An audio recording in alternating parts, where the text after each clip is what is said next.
you're fired. You're no longer an employee here. You betrayed the trust, the brave and selfless men and women that you worked alongside for nearly 3 years.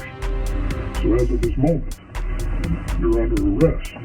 These were moments when cops were betrayed by their partners, starting with this officer who got embarrassed by his supervisor. He's under arrest. For what? For trespassing and for disorderly conduct. It's not trespassing. On July 28, 2016, Colorado police officer Chris Dickey responded to reports from a disgruntled staff member at the Adams County Human Services building regarding 2 protesters engaged in non-violent protest outside the facility. I thought I would have gotten like a calendar invite or something. Well, it's every day. Would you mind just lowering that for me? Would you mind lowering it for me? I don't want it used as a weapon against me, okay? I'm not going to use it as a Would you please lower it down for me? Well, let's take care of me. Okay. Gentlemen, we need to talk for a minute, okay? Here's the thing. Yes, you are. Trespassing. You have been asked to leave the property, okay? Right now you are trespassing. Perfectly. Awesome. I totally appreciate that. This is public property. Actually, this is private property that you're on right now. It is. The Adams County government. The Adams County government? Oh, I forgot about his name. Didn't he run for president? No, he's not a person. It's the public.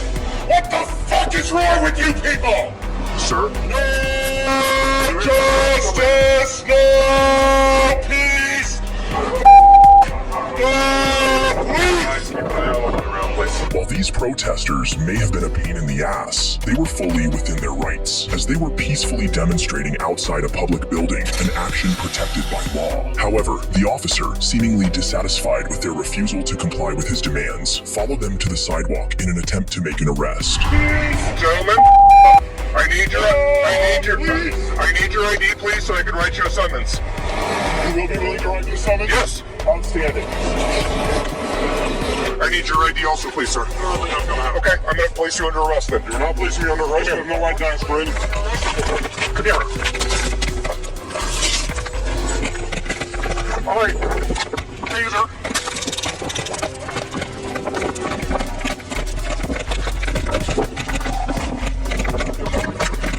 Got it. The chase went on for a while, during which the officer fired his taser at the protester, with one of the probes piercing and lodging in the man's arm. However, before the officer could catch up to the protester, a police supervisor arrived at the scene, and he wasn't exactly pleased with Officer Dickey's actions. He is under arrest. He's under arrest. For what? For trespassing and for disorderly conduct. Public property, dipshit. What the fuck is wrong with you? When he's in front of the business, yelling fuck everybody. It says you wanna know why? Because cops like you keep He refused to give me his ID, which he's required to do. For what? So I could issue a citation for trespassing. It's not trespassing. They kicked him out of the property.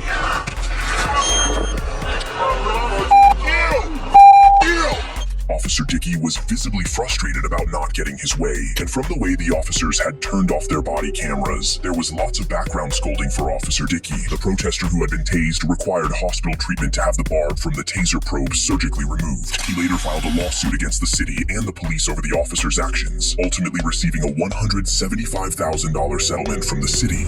Next, a police officer was betrayed by a fellow officer when he was arrested by one of them. I'm gonna handcuff you. Let him go. You assaulted me? I'm gonna give you one more second to let him go and get back before you get tased. Step around the vehicle now. Step around the vehicle now. On May 2nd, 2014, off-duty New Mexico police officer Charles Vernier became involved in an altercation with a repo man and his wife, who had arrived to repossess Vernier's car after he allegedly defaulted on a loan. Instead of surrendering the vehicle, the 6 feet 5 inches Vernier placed the repo man in a lateral vascular neck restraint, leaving both the repo man and his wife pleading with him to stop. Charles, let him go. Give us the key. Charles, give us the key. Charles, this is not gonna look good on you. I need the key. I would like my stuff. I need the key first, and then you can take anything out of your vehicle. No, you're not getting my keys. You need to let him go. Let him go. You need to let him go, Charles. Taking my vehicle. Let him go. You need to let him go, Charles. I I can press charges on you. I can press charges on you too. For what? I went to get in my vehicle and I had assaulted him. You did not. You were trying to push him. Look at this. No, you shoved me out of the way. No, you're still holding on to him. Let him go, Charles. I'm restraining him. He assaulted me. You're holding him. Let him go, Charles. Charles, let him go, Charles. Charles, let him go. Charles, let go of me. Charles, let him go. Where's my phone? Vernier had taken the situation too far, and the repo man's wife called the police. Officers arrived on the scene shortly after, and it was clear they were not going to be having their brother in blue back. Hey, let him go. Let him go. Let him go. Now. Let him go. You assaulted me. Who's the truck driver? I am. You're the truck driver. Let him go. I'm going to give you one more second to let him go and get back before you get tased. Step around the vehicle now. Step around the vehicle now. Turn around. Turn around. Turn around. Turn around. Turn around. Turn around. Turn around now. Turn around. Turn around. Turn around. Turn around. Put your hands on your head. Put your hands on your head. No, I'm not being Turn your hand. handcuffed. Yes, you are. Turn around. Get on the ground. Get on the ground. I'm gonna tase you. Stop. Stop. Unhappy that his fellow officers were not siding with him, Vernier reluctantly released the repo man and attempted to flee, but his efforts were unsuccessful. He was arrested and charged with aggravated battery and interference with a police officer. Following the incident, he resigned from his position as a police officer. In the next case, a corrections officer betrayed his entire department and colleagues, smuggling contraband into prison to aid a murder suspect. You're fired. You're no longer an employee here. You betrayed the trust of every citizen that we have the privilege to serve. On October 10th, 2022, Collin County Detention Officer Tyler Moody was compelled to confess to investigators after another officer discovered a cell phone and charger in a murder suspect's cell. The contraband appeared to have been supplied by Moody, prompting the sheriff to personally address the situation, struggling to comprehend why Moody would betray the department in such a manner. Moody, I understand that you've offered your resignation. Is that correct? Are you fired? Have you offered your resignation or not? I can keep my job and well, you can't keep your job, okay? So let me just make it easy. You're fired. You're no longer an employee here. You understand? You betrayed the trust of every citizen that we have the privilege to serve. And you betrayed the trust of brave and selfless men and women that you worked alongside for nearly 3 years.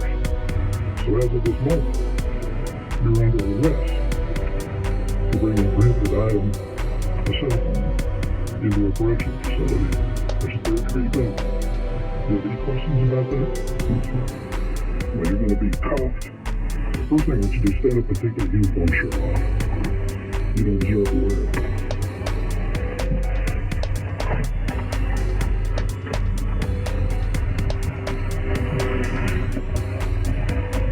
Moody was arrested and charged with a third-degree felony for introducing prohibited items into a correctional or civil commitment facility. The inmate also faced additional charges related to possession of the contraband cell phone. The next officer, a rookie, lost his job for making an incredibly foolish decision, abusing his police powers. On July 2nd, 2022, Matthew Amesquita, a newly hired Ruidoso police officer with only 6 weeks on the job, was sent home by his field training officer to shave. After finishing, Amesquita accidentally locked himself out of his house, leaving his body camera and key inside. In a desperate attempt to regain entry, he kicked down his door. However, what the rookie officer did next, he would forever regret. Rita Theory Dispatch, this is Katie. How can I help you? Hey, Katie, this is 622. I just got back to my apartment and I think somebody broke in. Oh, okay. Yeah, I need to have a unit come out here. For reasons known only to the rookie officer, he radioed in a report of a break-in at his apartment. Despite being the one who had kicked down his own door, officers responded to the scene, but began to suspect something was amiss when they found nothing missing from the home. This led to the deployment of a detective, which spelled trouble for Officer Matthew. So you went to Walmart, your card didn't work, so you didn't buy nothing, you came back home. Yes, you came in, you wound up using your electric razor. Yeah, I mean, everything's still over there. Okay. But I used that, got everything done, was gonna go back 81, and that's when I realized my body cam was still on the sink. I was gonna come back down and get it, and the door was spiked.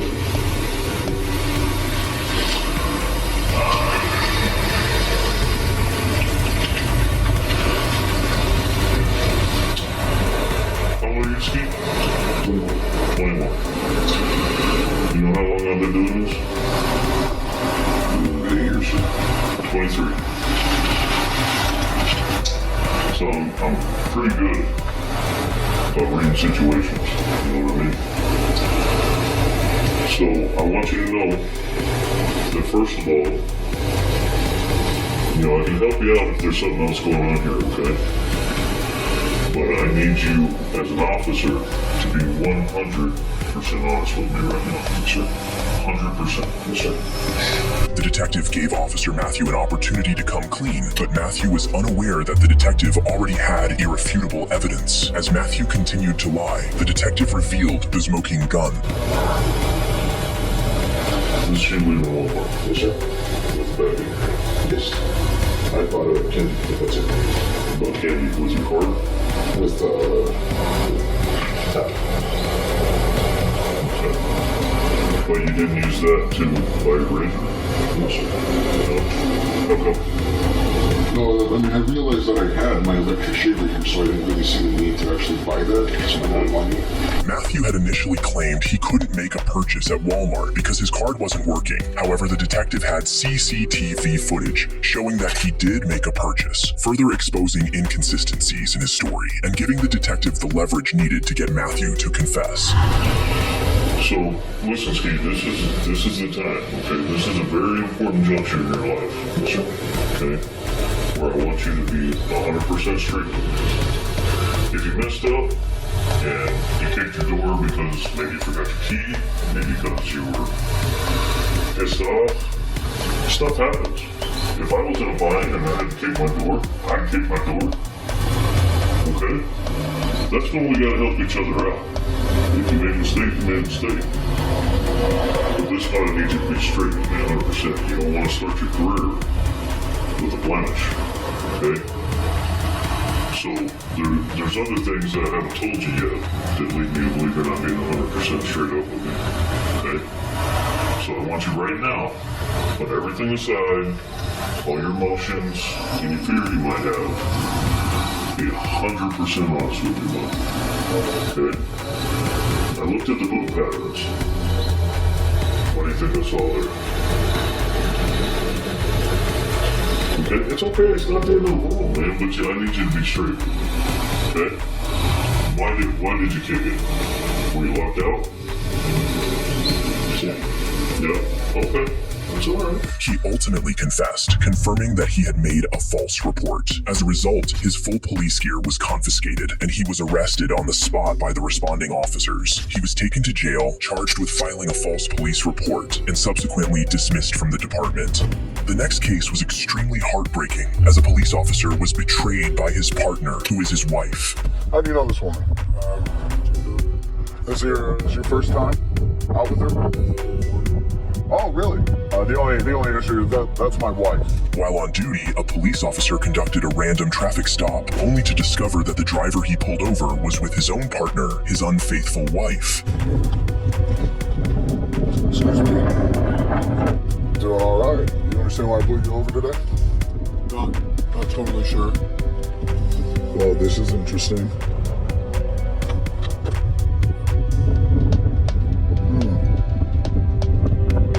You know, I think I smell some paraphernalia. Why don't I have you both step out of the vehicle for me real quick? Yeah, come on, step out. Yeah, keep your hands right there, right?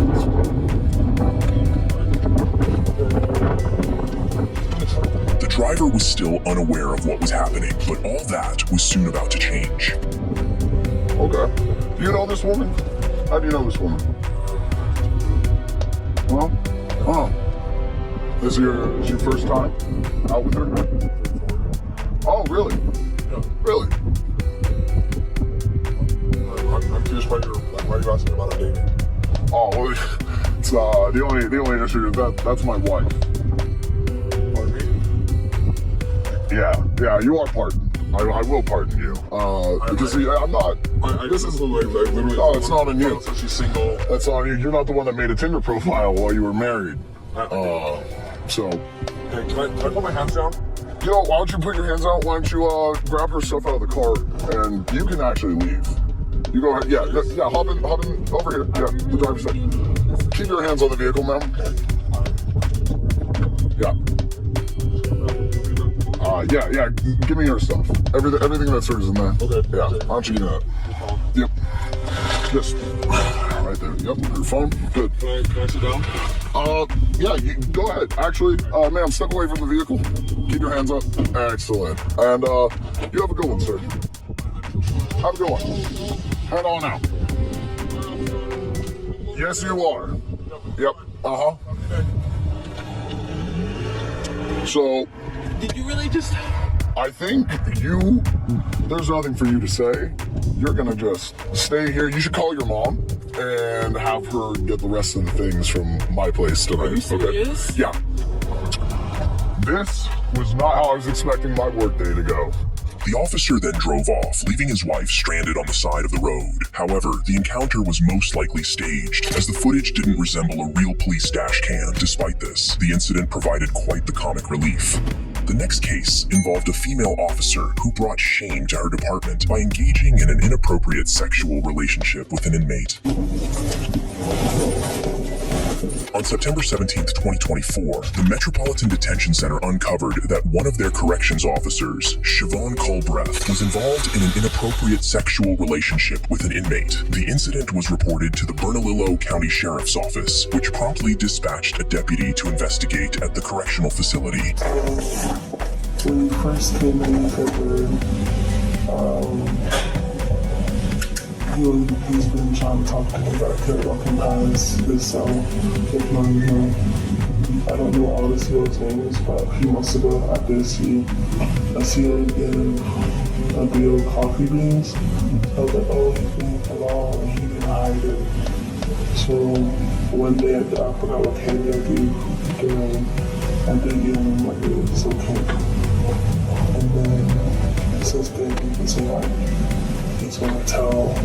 There are times where I do go to his cell, and then this time when he try like do this the hand gesture to grab me, and he even says, I just want to put you in here, and I know that's not gonna happen. And there's times where he'll touch my arm,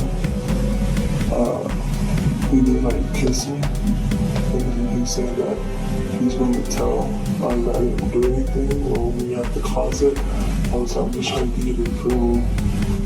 And then he tried to unbuckle, and I told him to stop, push him away. And then he kept coming towards me. So he's the one that unbuckled and turned me around. I wasn't on top of him. I didn't do anything. He turned me around and then hit back. And then he told me afterwards, I told you that I was going to do it. Okay. So here's what's going to happen next, okay? I need you to stand up. I need you to turn around. Okay, so I'm going to explain it to you, okay? So you're being placed under arrest right now for criminal sexual penetration, okay? Attempt. So I'll explain the charges, then I'll talk to you. So I understand what you're saying is that none of this was like consensual on your part, that, you know, you were scared and that he was going to report you and everything else like that, okay? So I understand that aspect, but again, like, I'm not sure it was explained to you in the academy because I went through the CO academy, okay? You're the CO, they're an inmate, okay? Nothing in there is consensual, nothing in there, you technically by state law are in a position of power and authority over him. She was charged with criminal sexual penetration and attempting to commit a felony for bringing contraband into a place of imprisonment. The next officer went beyond betrayal by shooting her colleague in both the legs and an arm. Do not move anywhere! Force will be used against you! Ow! Fuck! On October October 13th, 2024, Albuquerque police officers responded to a domestic disturbance report involving 41-year-old Matthew Sanchez and his partner. Sanchez, a felon prohibited from possessing firearms, was firing sporadically into the air. Police department, for those in your trailer, you need to come out with your hands free and clear. Let me see your hands. Do not move anywhere. Force will be used against you. You're gonna be 40. Do not come near us. Ow! Fuck! Ow! Shit! Ow! Fuck! Ah! Ah! Fuck me! Ah!